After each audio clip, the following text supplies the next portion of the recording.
sino por un afán económico y de disfrutar una actividad nociva en fin de semana. No hay un afán económico exclusivamente, Silvia. Vamos a ver, hay unos motivos, unos valores en la caza social, en la caza de día a día, que no es la caza de los ricachones de España, ni mucho menos del millón casi de cazadores que hay en España.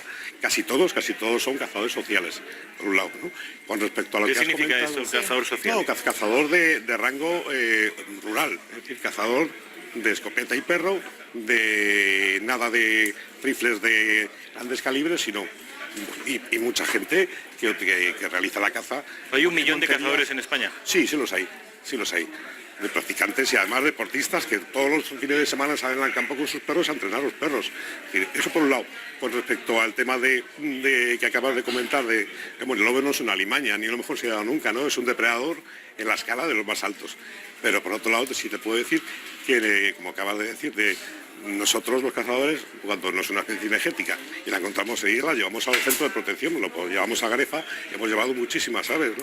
Es exactamente igual, aves que efectivamente no son cinegéticas, es exactamente igual que en el tema de las rapaces, es decir, se ha reconocido, y lo ha reconocido la propia SEO BirdLife, que el águila imperial en Madrid se ha recuperado gracias a toda la gestión que se ha hecho en los cotos de caza, en las grandes fincas de caza.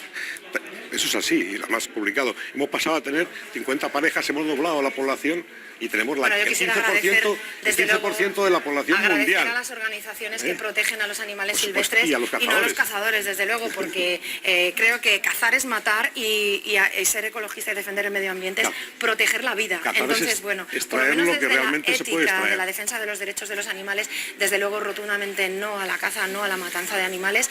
Y podríamos hablar, por ejemplo, de 2 cuestiones que has dicho que me parecen interesantes. El cazador con perro, que es un gravísimo problema en este país con respecto al maltrato animal a que son sometidos los animales utilizados para la caza y desechados, desde luego, desechados cuando no son útiles para esta práctica. Y podemos directamente acudir a una protectora de animales, a cualquier perrera municipal, autonómica o de cualquier diputación en este país y darnos cuenta de dónde terminan los perros que ya no son útiles para la práctica de la caza. Por lo tanto, otro argumento más para rechazar la caza. Mira, eso te lo sí, puedo vamos asegurar. por partes. Sí.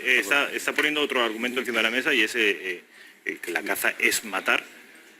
Y además se supone que los cazadores utilizáis perros que luego, entiendo que no todos los cazadores, pero sí muchos de ellos los abandonan. ¿Quieres decir? Desde luego las cifras son espeluznantes, es decir, la mayoría de razas de los animales abandonados. Mira, yo no digo otra cosa que los espectadores que escuchen este programa tengan el interés de probarlo, acudan a cualquier protectora de animales, a las perreras municipales y autonómicas en Madrid, pueden ir a La Fortuna y encontrarse allí a la cantidad de animales de razas de caza para atestiguar que esa es la realidad en nuestro país. Vamos a darle la palabra al cazador, Silvia, pero no, es una mentira que repetida muchas veces queréis hacer la verdad y no es así.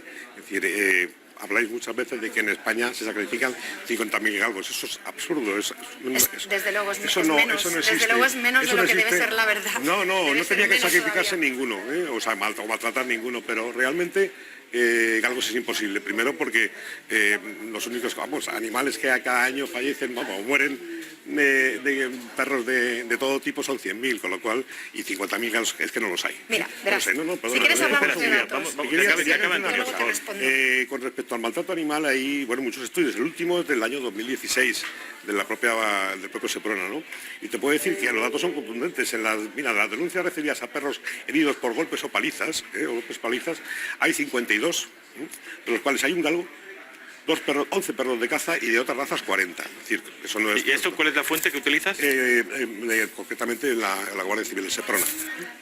Respecto a las denuncias referidas a perros muertos por golpes o palizas, de total de 75 perros en el año 2016, un galgo, 5 perros de caza y de otras razas 63. Es decir, somos los que mejor cuidamos a los perros. Bueno, es decir, sí, en España hay 5 millones... Los taurinos quieren al toro y los cazadores quieren a los animales. Hombre, claro que los queremos, es que es nuestro compañero de... Vamos a ver, en el que cuidamos, y además entendemos que como mejor está saliendo al campo y a cazar, es verdad. Sí, pero cuando no salís a cazar, ¿cómo los te lo podemos demostrar. Mira, yo no quiero generalizar, por supuesto. Vamos a empezar por decir que no se puede generalizar en ningún colectivo, pero la realidad es que la vida de los animales utilizados utilizados para la caza es una auténtica miseria.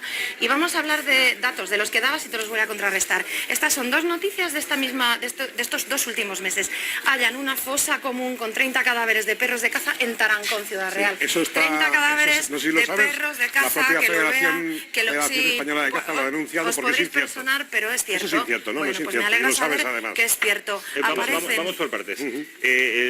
La presidenta de PACMA, hallan una fosa común con cadáveres de perros de caza, dices que son 30. Sí, bueno, no he traído la noticia entera, solo el titular. En Tarancón, provincia de Cuenca, ¿no es así? No, Ciudad Real. Ciudad Real. ¿Esta noticia qué tienes que decir, Antonio? No, no es cierta. Además, la propia Real Federación Española de Caza denunció en su día esa mentira, no es así. Y además se personaron los primeros para ver qué había pasado, pero no son perros de caza abandonados por cazadores. Nunca son perros de caza. No, es que bueno, pues hay que vamos a por demostrar la las segunda cosas, noticia. ¿no? Vamos a por la Nunca segunda no. noticia. Si los hay, Aparecen 20 perros muertos que habían sido atados a las vías del tren.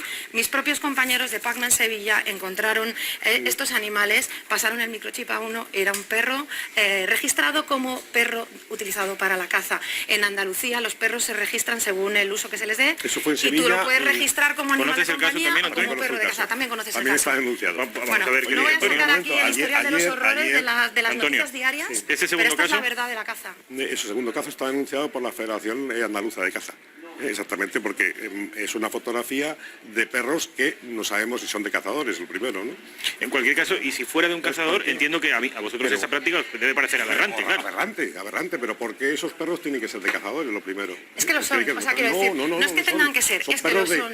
Es que eran cadáveres de galgos, es que estaban identificados con el microchip como galgo, es que hay sentencias a cazadores que han ahorcado a sus perros, que los han matado, los han tirado a pozos en Castilla y León, en todas las comunidades donde se utilizan porque esto lo haya hecho algún cazador, generalizar sobre todos los cazadores. No, pero yo estoy poniendo datos e información encima de la mesa. Bueno, quiero mira, decir, ellos siempre desmienten, pero la realidad es esta. Mira, Silvia, ayer mismo se desmintió una noticia, la ha desmentido Fapas, que creo que sabéis quiénes son. Que no, bueno, mira, no debe perdona, ser, no hables de Fapas cuando un momento, porque yo no sé, Silvia, yo no sé quién es Fapas y la mayoría de los espectadores de Intereconomía tampoco saben quién es Fapas. Fapas es el Fondo para la Protección de Animales Salvajes, creo yo, porque no me sé exactamente las siglas. Bueno, pues ayer, es que esta mañana me ha llamado Roberto para decir que va a mandar una solicitud de rectificación a Javi Sedal porque se miente. Y cuando se miente y nuestros compañeros de FAPAS ven que nos utilizáis a personas que trabajamos en colaboración para decir que lo que decís es mentira. Con permiso, los espectadores de Intereconomía se están perdiendo porque ni siquiera ha podido decir la noticia. Espérate a que la enuncie y luego la desmiente. Tengo que esperar a que cuenten mentiras. No, pero vamos a ver, yo no voy a contar ninguna mentira. Voy a contar, Silvia, una noticia de las redes sociales de ayer. A ver, ¿cuál es esa noticia? Y luego la desmiente, Silvia, pero primero que los espectadores la conozcan. Es un vídeo que aparece un perro cogiendo un jabalí y diciendo que ese es el maltrato de los animales de caza, de cazar. Es un perro asilvestrado que no es de ningún cazador y no es en ninguna acción de caza. Entonces, bueno, pues hay que decirlo claramente, que es así, ¿no? Entonces aprovechan vídeos y se aprovechan argumentos que se caen por su propio peso, es así, ¿no? Además, Silvia, este vídeo y este... Pues nada, que inmediatamente publicada esa noticia, Roberto, el presidente de FAPAS, me ha escrito un correo electrónico para pedirme disculpas por lo que ha sucedido y vamos, bueno, él está pensando en emprender acciones legales contra Javi Sedal por esa mentira. Bien. Y porque tenéis que saber que no nos vais a enfrentar, que quienes estamos de acuerdo en trabajar en favor de la naturaleza y los animales, no vamos a permitir que nadie nos enfrente y que mentiras vertidas en medios como Javi Sedal, que miente una y otra vez cuando suelta noticias y se hace eco de noticias falsas, pues... Al revés, ¿no? Fíjate, los medios de comunicación, y sobre todo si no están presentes y no se puede defender, vamos a excluirlos del debate. Por favor, que sea entre vosotros dos. Antonio, vamos a cambiar de tercio porque yo creo que esto no da más de sí. Una pregunta directa para la presidenta del PACMA. ¿Cazar es asesinar? Bueno, cazar es matar animales por millones. Pongámosles el calificativo que queramos, pero desde luego no es ético hacia los animales que tienen interés en vivir, hacia animales que tienen una capacidad de sentir y sufrir como la tenemos nosotros, reconocido por la Declaración de Cambridge sobre la sintiencia animal, y creo que la sociedad española lo rechaza claramente, y lo rechaza de la misma manera que rechaza la caza. Hay un movimiento social imparable en favor de los derechos y los intereses de los animales que se ven reflejados en nuestro crecimiento electoral. y se ve reflejado también en el descenso en el número de cazadores. Decías que sois 1 millón. Esto ha ido decreciendo con los años y ahora mismo son 850.000 y se encuentran cada vez con más rechazo social hacia una práctica que no es ética, que no respeta a los animales, que significa un perjuicio terrible para los perros utilizados para esta práctica y que por lo tanto tiene sus días contados. Creemos que la caza forma parte de nuestro pasado, pero desde luego no de nuestro futuro. Silvia, yo te iba a preguntar, si para vosotros cazar es asesinar. Y la pregunta que te iba a hacer inmediatamente después era si en tal caso un cazador es un asesino. Porque los cazadores os manifestabais hace un par de semanas, el domingo pasado, una semana en toda España, y entre otras cosas reclamabais lo que considerabais el cese de los insultos y las vejaciones por parte de los grupos animalistas, según lo que hemos podido conocer y he leído en los medios de comunicación. Sí, bueno, lo ha podido ver. Además... explica a los espectadores, si eres tan amable, Antonio, en qué consistían esas manifestaciones y bueno, vamos a ver, qué tenéis en contra de los grupos animalistas. Vamos a ver, esas concentraciones, que no fueron manifestaciones, se hicieron en 40 ciudades de España y el objetivo era pedir respeto precisamente frente a los grandes agravios que hay en las redes sociales, que llegan hasta llegáis hasta el delito de odio prácticamente, ¿no? Es decir, llamándolos asesinos sistemáticamente y poniendo vídeos, bueno, pues de alguna manera que no son ciertos, ¿no? Para que quede claro, ¿consideras que los cazadores son asesinos, Silvia? Yo ya he definido lo que yo considero, desde luego me puedo reiterar y te puedo volver a contar lo mismo. La caza es un perjuicio para los animales terrible, la caza es una herramienta de control, es una actividad regulada y legal. Entonces, es decir, una actividad absolutamente necesaria de control de los espacios naturales, estamos de acuerdo de control de la que es legal todavía. Y además has dicho una cosa que no creo que sea cierta, es decir, hay modalidades de caza y tradiciones de caza en las cuales ni siquiera se matan los animales, ¿eh? Está el silvestrismo y está otras cazas, ¿no? Bueno, el silvestrismo pero es que todos somos asesinos de animales, no es verdad. Es decir, y contra lo que decís vosotros y decir las redes sociales y decir es una paliza, es un diccionario de insultos día a día. Entonces, en esa medida iba nuestra reivindicación del día 15 de abril. Bueno, el hecho de que el colectivo de cazadores haya tenido que salir a la calle creo que responde más bien a que están viendo como el avance de la ética y la moral en favor de los animales les está dejando en muy mala situación. Que noticias como las que he mostrado permanentemente de perros abandonados, de perros ahogados, de perros ejecutados de la más terrible manera, os deja en muy mala situación y eso está siendo cada vez más cuestionado en un país que está avanzando en valores que en Europa ya se están llevando adelante. Es decir, sí que es cierto que tenemos un retroceso con un cierto retraso con el resto de países europeos, donde la caza es rechazada, donde hay un debate social sobre la caza mucho más avanzado que en España. Creo que somos el segundo país en Europa donde más se caza, porque España entera, como decía antes, es un coto de caza, pero creo que en esa manifestación estabais tratando de darle la vuelta. Aquí las víctimas de las escopetas y de las balas son los animales, no son los cazadores. Las auténticas víctimas en todo esto son los animales. Entonces, el tratar de convertir al colectivo de cazadores en un colectivo victimizado responde más bien a una estrategia errónea, creo yo, al avance social en la sensibilidad hacia los derechos de los animales. No, yo creo que no. Vamos a ver, en esas concentraciones, que además invitamos a toda la gente que viene, a lo que queríamos además era presentar y decir lo que hacemos y explicar lo que hacemos. No vi ningún animalista ni ninguna persona ahí. Hombre, que estaban invitados. Yo respeto tu derecho a manifestarte, supuesto, ¿a qué voy a ir concentración aquí? no, pero que nada más lo dijimos, pues no, porque estuvimos hablando de muchas cosas de la caza que yo creo que la sociedad realmente no la conoce. Entonces, primero, respeto a una actividad que está permitida, que además en toda Europa, por eso no fuimos a la en toda Europa va a más, como muy al contrario de lo que tú crees. Sí. Hay países, por ejemplo, como Kenia, que acaba de avanzar, llevaba sin cazar 41 años, desde el año 1977, y resulta que van a volver a admitir la caza. ¿Por qué? Por muchas razones. Primero, porque tienen una bajada de animales salvajes del 70%.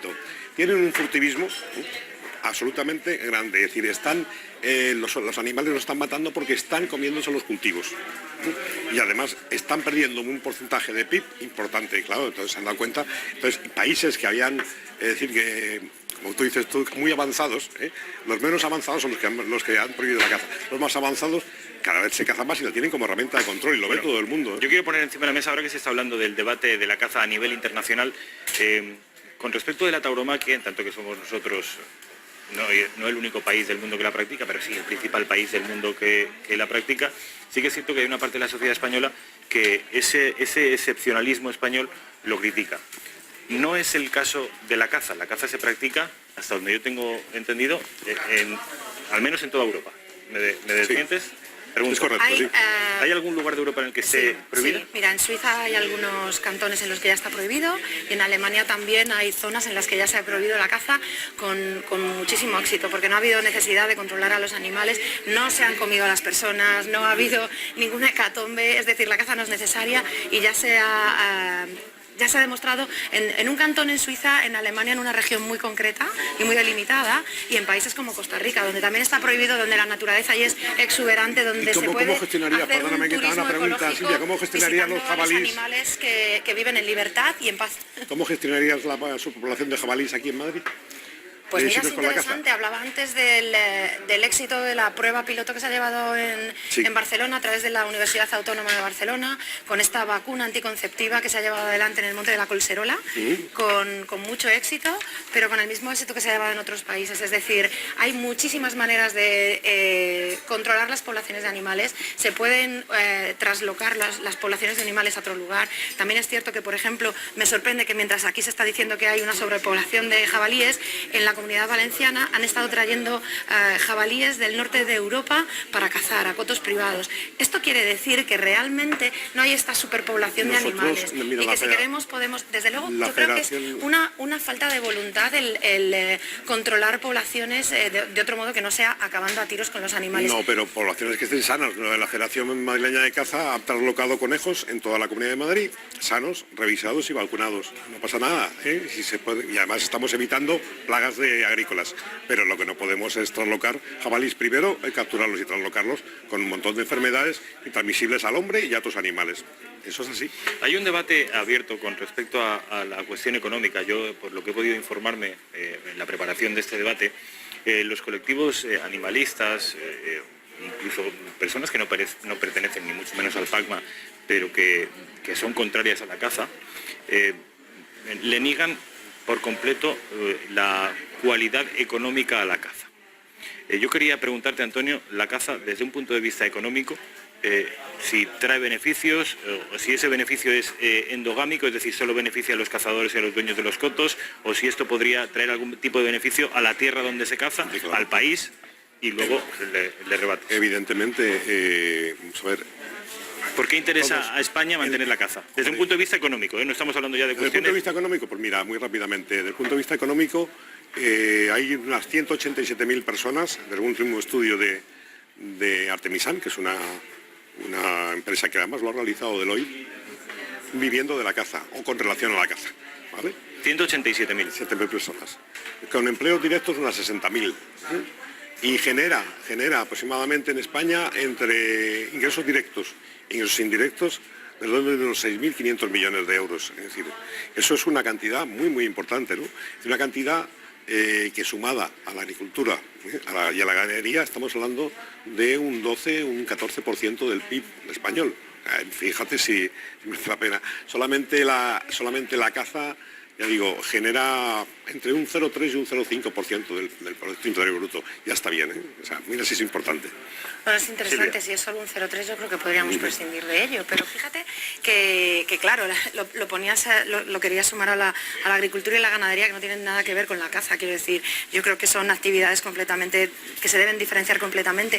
Si solo es el 0,3 me dejas tranquila, porque creo que una sociedad debe evolucionar en valores. Creo que quienes también disfrutamos del mundo rural sabemos que solamente unas pocas personas son las que se benefician claramente de esta práctica, los propietarios de cotos de caza, los que organizan monterías, y creo que hay una manera muy clara de generar un motor económico en este país, y es basándonos en nuestro patrimonio natural, disfrutando de un turismo sostenible en nuestro patrimonio natural, de un turismo ecológico, de un turismo sostenible que no contamine el medio ambiente como hace la práctica y la actividad de la caza, que está soltando y liberando en el entorno 6.000 toneladas al año de plomo, un metal altamente contaminante que está contaminando lagunas, ríos y cauces fluviales, que lo comen las aves, se contaminan y estas mueren, y que mueren los animales que también se comen a estos otros, y que está contaminando claramente y envenenando cadenas tróficas de animales.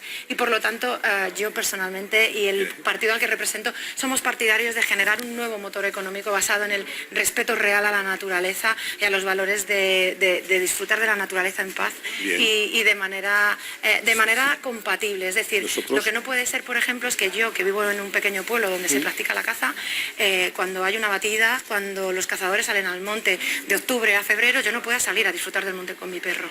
Esto es terrible, esto es terrible de verdad. O sea, cazadores que disparan a menos de 100 metros de los caminos públicos, cazadores que tienen invadidos porque todo es un coto de caza. Entonces, ¿dónde quedan mis derechos? Pero por esa irregularidad, perdóname, no poder directamente pensar en prohibir la caza. Entonces, ¿cuánta gente se salta semáforos? ¿Cuánta gente conduce por prohibido? Bueno, pues ¿Cuántos kamikazes hay? Eso ya es delito. Bueno, ya es delito. No, pero bueno, pues no, bueno, entonces, si se redujera la caza a una localización concreta, ¿la respetaríais?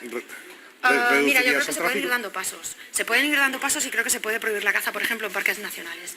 Es decir, parques naturales, parques regionales. Creo que es lo primero que deberíamos hacer. Prohibir la caza en estos entornos protegidos. Porque si lo que queremos es proteger estos espacios, no podemos convivir con la caza. Es decir, por ejemplo, la Sierra de Guadarrama. Lo que no puede ser es que haya niños visitando la Sierra de Guadarrama y gente cazando.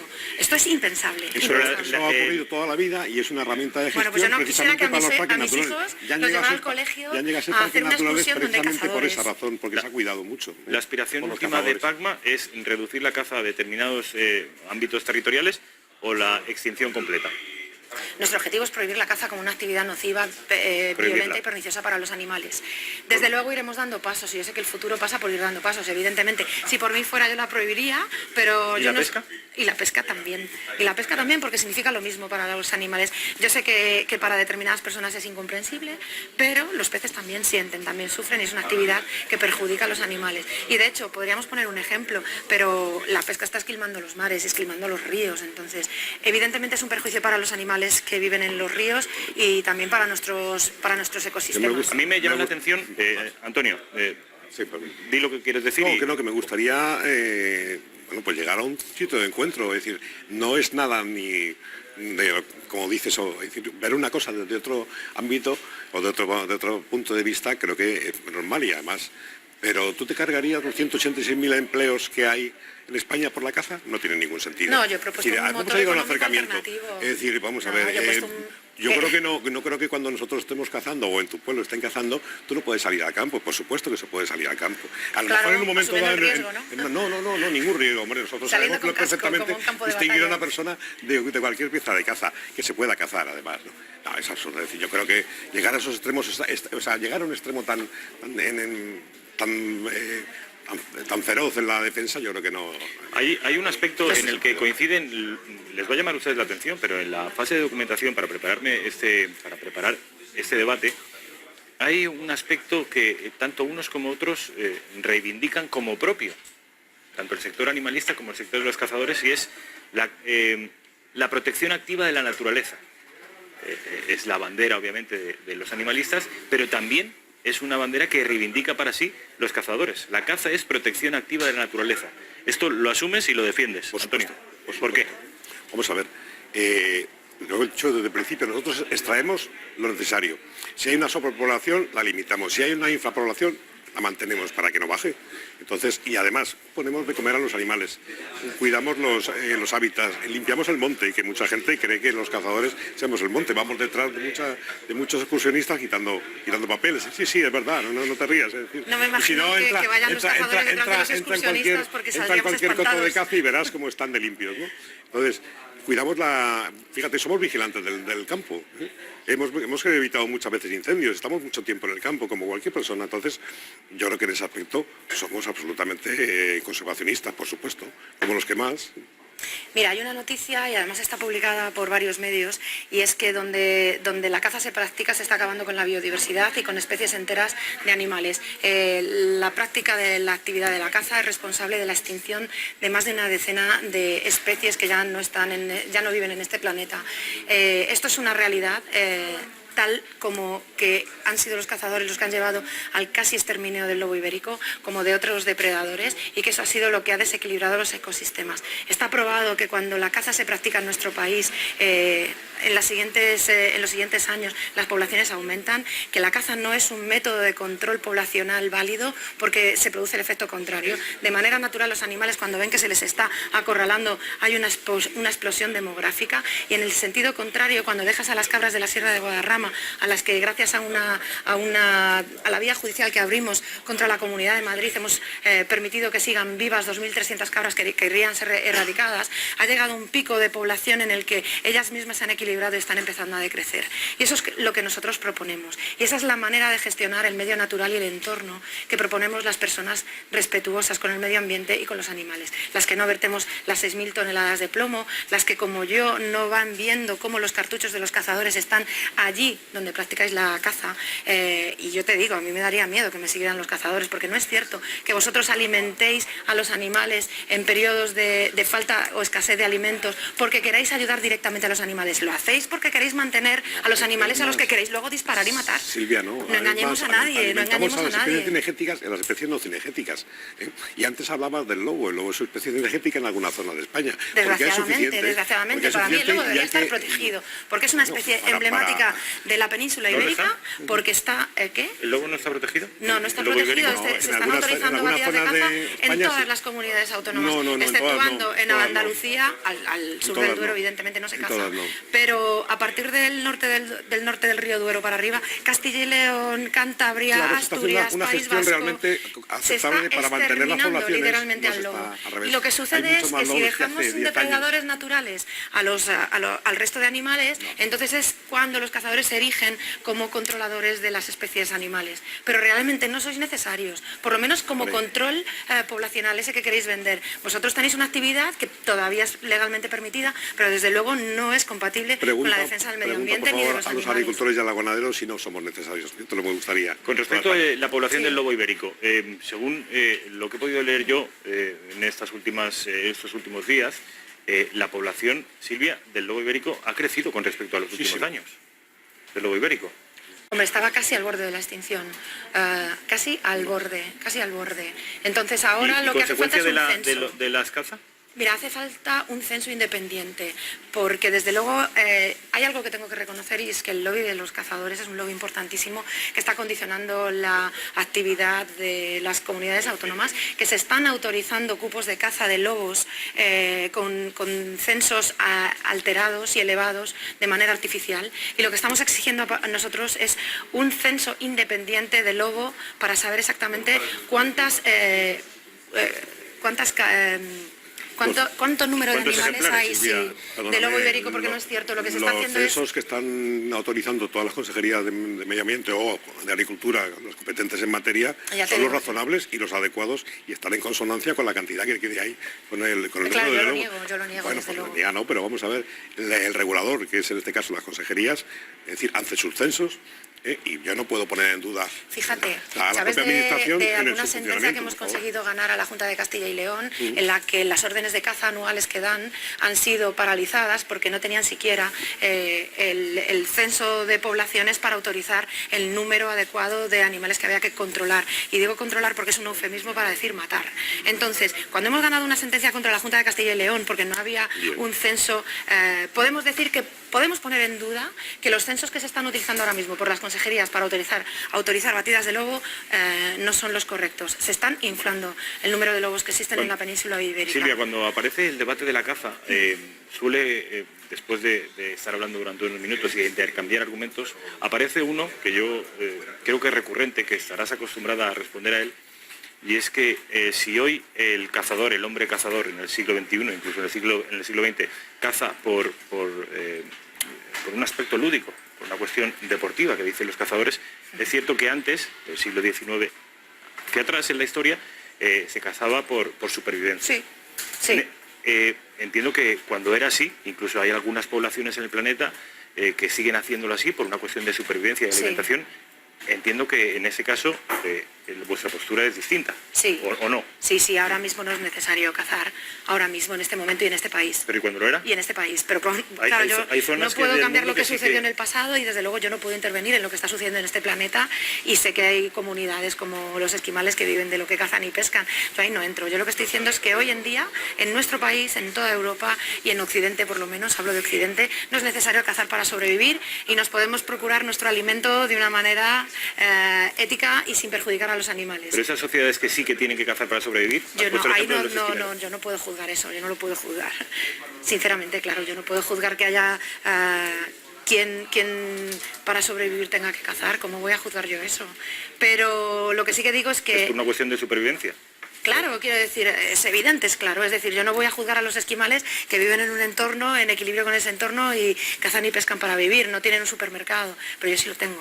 Y las personas que viven en nuestro país, afortunadamente, tenemos los recursos para alimentarnos sin causar sufrimiento y muerte a los animales. Y mira de lo que estoy hablando, Yo estoy hablando de que yo soy una persona que lleva la coherencia a su vida diaria. Yo no consumo productos de origen animal y lo tengo que decir, es decir, yo he tratado de ser coherente y no voy a exigirle a todo el mundo lo mismo, lo único que quiero es poner encima de la mesa pues distintas realidades y mi realidad no es la misma que la de un esquimal o la de una persona que vive en otro país o en otras circunstancias completamente distintas, pero tanto Antonio como yo podemos comer sin salir a cazar, ¿verdad, Antonio? Sí, eso por supuesto, además no hay producciones ganaderas intensivas, está clarísimo. Y eso es otro infierno pero de todas del que maneras, podríamos hablar sí que es largo y cierto, tendido. Sí que es cierto que los cazadores, eso es otro infierno. tanto de caza mayor como de caza menor, habitualmente nos comemos la caza, eso como práctica habitual, eso es lo primero. Fíjate, yo quiero traer aquí a nuestra imagen esa foto de la escopeta nacional de la que hablábamos, ¿no? Espera un momento, Silvia, todos acaba, esos Antonio, por animales favor.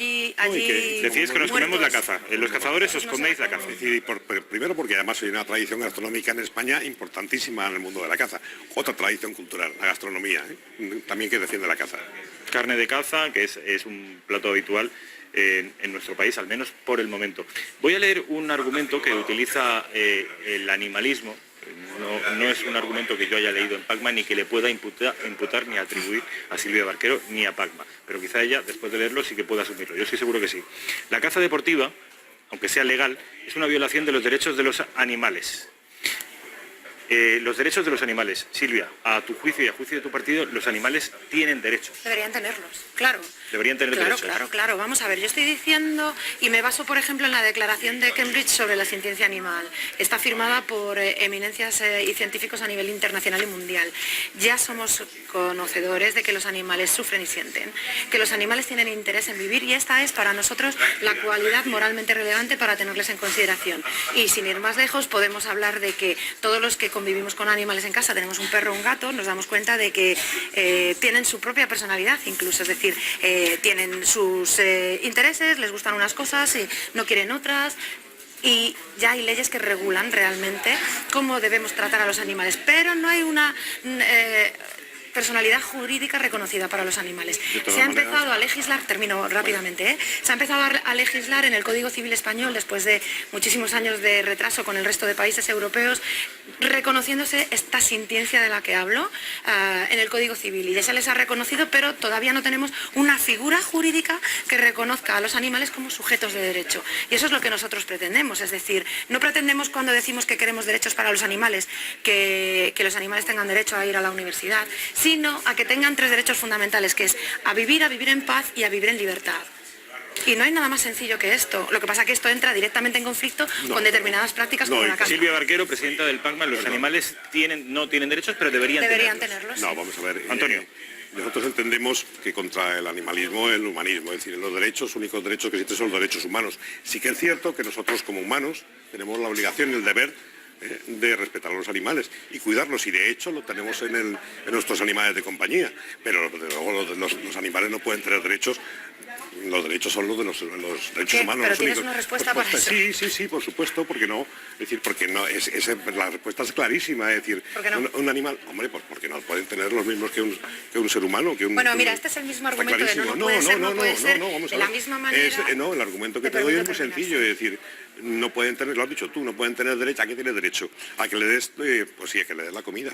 pero nada más, ¿qué ha derecho aquí? ¿A que vaya a la universidad? Bueno, los niños también tienen derechos. No, y no hombre, tienen deberes. perdona un momento, no, Ese es el mejor ejemplo. los derechos únicos que hay son los derechos humanos. Deberes Claro. con los animales, todos, ¿eh? Y cuidarlos hasta siempre, pero nada más. Mira, hay un ejemplo claro, es decir, los animales, por supuesto, nosotros pretendemos que tengan derechos básicos, que no entrarían en conflicto con los derechos de los seres humanos, Cuidarles. pero verás, creo que el argumento que nos lleva a decir que los animales no tienen derechos es el mismo que nos llevó a decir que los esclavos no tenían derechos, que las mujeres no tenían derechos, que las personas de determinado sexo o religión no tenían derechos, y creo que estamos ante una nueva frontera moral, ética y civilizatoria. Sí, y es que es una corriente mundial imparable la que reclama también consideración moral y legal para los animales. Entonces, esto ya se está dando, y termino con esto. ¿Hasta qué Esto ya nivel se de está animal dando. Mira, te vas? el ejemplo es que hay organizaciones internacionales que están luchando para que se otorgue esta consideración a determinados animales, y ya se ha conseguido otorgando el habeas corpus, por ejemplo, que es un derecho que solo se aplica a los seres humanos, a determinados animales. Se ha conseguido con una chimpancé que estaba recluida en un zoo, con una orangutana y con algún otro animal, que de la misma manera han sido trasladados a santuarios de animales donde han dejado de estar privados de libertad. Ya hemos empezado a reconocer el derecho a la libertad de algunos... De los negros con los animales. Sí, sí, completamente. Esta es una línea continua. No, perfecto, quería confirmar. Sí. Mira, hay una línea continua en la consideración. Pero unos de son un seres tercero. humanos y otros son animales. Sí, claro. Pero ¿sabes qué pasa? Que esta manera de pensar que ahora exponemos siempre ha sido el hombre blanco, era el que solo tenía derechos, los negros Estás no. comparando el racismo con... Sí, lo estoy comparando. ¿Hasta dónde Sí, quieres lo llegar? estoy Pero comparando. ¿hasta qué nivel de animales? ¿A qué? ¿A los invertebrados? ¿A las larvas? A todos ¿A los que tienen los capacidad de vegetales? sentir. ¿A Claro. dónde vas? Nuestro argumento es que hay una cuestión moralmente relevante para tener en consideración a los animales, sin olvidar que nosotros también somos animales, tendremos otras cualidades, por supuesto, distintas a las de los animales, pero el ser humano también es un animal. Y por lo tanto lo que estamos pretendiendo es que se tenga en consideración la cualidad moralmente relevante de esta capacidad para sentir, que es lo que ha hecho que se recoja en el Código Civil, que los animales no son cosas, que son seres Pues con una no son capacidad, cosas. y esa es la capacidad que ahora nos tiene que hacer construir una nueva legislación que otorgue a los animales esa consideración de sujeto jurídico. Y no es ninguna locura, lo que estoy diciendo es que si los animales no son cosas a nivel legal, entonces ¿qué son? Y lo que son es sujetos, es decir, detrás de los ojos de un animal que siente y sufre hay alguien y no algo. Y esta manera tan sencilla de explicarlo en el futuro se transformará en leyes que les consideren, no como ahora. No es solamente el deber de protegerles, sino el deber de considerarles y que a futuro tengan un representante legal como lo pueda tener un niño. Cuando un niño solo puede tener derechos y no deberes, nos encontramos en la misma situación. A ver, Antonio García. Vamos a ver. Con respecto a la exposición, porque esto ya trasciende el debate estrictamente cinegético y se instala en un debate filosófico, moral, que yo entiendo que es interesantísimo. Y que yo agradezco que se tenga... que se dé. Interesantísimo Yo agradezco mucho que se dé. lo cierto es que las tesis de PACMA, las tesis de la presidenta de PACMA son cada vez más mayoritarias. Y esto es un debate, ya digo, de trascendencia intelectual, filosófica y moral. Antonio. Insistir, los únicos derechos que existen son los derechos humanos, es evidente. Lo que sí tenemos son deberes con los animales, de tratarlos correctamente, de alimentarles y cuidarles. Es decir, pero la producción animal intensiva es eso. Pues es un infierno, ¿no? No, bueno, será un infierno, pero es así. Y la producción... Bueno, pues hay mucha gente que ya lo rechaza, claro. No, pero es así. Esa es la decir, cuestión, que nos encontramos mucho, ahora en un momento estamos en el siglo que se XXI, está cuestionando el status quo con respecto a lo que estamos haciendo con los animales. Lo que antes era válido ahora ya no lo es. Y cada vez más gente apoya las tesis del partido animalista. Pero hacer un santuario a una vaca me parece una pues cosa... los hay, afortunadamente los hay. Decir, y además los santuarios de animales son, y mira qué buena oportunidad de contar lo que hacen en los santuarios, son un paraíso en la tierra para los animales, son una manera de demostrar que hay otra forma de relacionarnos con los animales. Yo creo que llevar a los extremos como se ha llevado, y voy a salirme también del tema, el accidente de los elefantes, un mero accidente, que yo vi llorar a las personas que estaban allí, a su cuidador y domador y dueño. Hombre, pues es un accidente, hay muchísimos accidentes de tráfico cada día de personas, y llevarlo hasta ese extremo, hasta incluso llegar a denunciar al propio circo por el traslado de los animales, por favor, que los trasladan y los cuidan de una manera exquisita. Te estás refiriendo a una denuncia que hizo PACMA. Podríamos hablar de la manera exquisita en la que trata a quien explota a los animales en circos. Mira, yo decía que las tesis de PACMA sin ponerme a contar de esto. que van ganando en envergadura. Bueno, solo hay que ver las cifras del partido político que representa en PACMA, pero sí que es cierto, Silvia, que una de las críticas que se hace al movimiento animalista es algo así como que el animalismo pretende dotar de cualidades humanas a los animales, cuando las cualidades humanas deberían estar exclusivamente, deberían ser eso, de los seres humanos, del animal humano, que diría Félix Rodríguez de la Fuente. Claro, claro, yo de todo lo que he hablado en mi exposición... Es una crítica que hacen, pero... Cierto, me parece interesante. Sí, totalmente, es que yo no le otorgo cualidades humanas a los animales, es decir, yo estoy diciendo que los animales disfrutan de la vida de la misma manera que lo hacemos nosotros, disfrutan de los rayos de sol, disfrutan cuando son libres, mi perro corre por el campo y necesita correr por el campo, mi perro necesita compañía y le gusta estar conmigo y no le gustará quedarse solo, y eso es de lo que hablamos. Yo no estoy hablando de que un gorila pretendamos que vaya a la universidad. Y eso es una manera de ridiculizar un discurso y una corriente ética y filosófica que tiene muchísima profundidad. Entonces, no estamos hablando de si hay que poner un collar de diamantes a un perro. Yo no estoy hablando de esto, estoy hablando del respeto debido a los animales como seres que comparten con nosotros el planeta, que experimentan sus vidas como propias. Es decir, mi perro sabe quién es y cuando le llamo atiende por su nombre, sabe horarios, conoce horarios, entonces no son entes abstractos. Tenemos el mismo cariño con ellos, los animales domésticos. Pero desde luego, fíjate que hay algo extraño en tu relación con los animales cuando tú ves un ciervo, y yo me maravillo si veo un ciervo en el campo y digo qué oportunidad que he tenido de ver un animal en libertad, y todo lo más que puedo hacer es sacar el móvil para hacer una foto y sentirme orgullosa de haberle visto en el campo y libre, y tú aprietas el gatillo y le matas. Es que tenemos una manera radicalmente distinta de relacionarnos con los animales. Yo le controlo, yo me lo veo ese ciervo estampado en un coche. Y entonces hombre, pero tú no le has disparado para que no se estampe en un coche, tú le has disparado porque disfrutas de una práctica. Para que no se me salte, entonces si ya pasa eso... Hombre, no me digas yo creo eso. que el programa y el debate, en fin, yo creo que daría mucho más de sí, porque ya digo que trasciende los límites de la caza, pero obviamente los tiempos de la televisión son los que son. De manera que, Silvia Barquero, ha sido un placer que estés aquí. Para mí también os agradezco la oportunidad de venir a charlar sobre este tema. Te agradezco la oportunidad de que hayas venido aquí y, en fin, tu buena disposición. Gracias, muy amable. Presidenta de PACMA. Antonio García, presidente de los cazadores de la Comunidad de Madrid. Ha sido un placer que estés aquí. Mil gracias. Gracias por vuestro apasionamiento, gracias por el respeto que os brindáis manteniendo posiciones antitéticas, y espero que esto sea un ejemplo para otros debates, que manteniendo posturas que están en las antípodas la una de la otra, se puede hablar civilizadamente. Vamos a publicidad y a la vuelta estamos con Ricardo Chamorro, ya saben, nuestro abogado manchego y también analista político.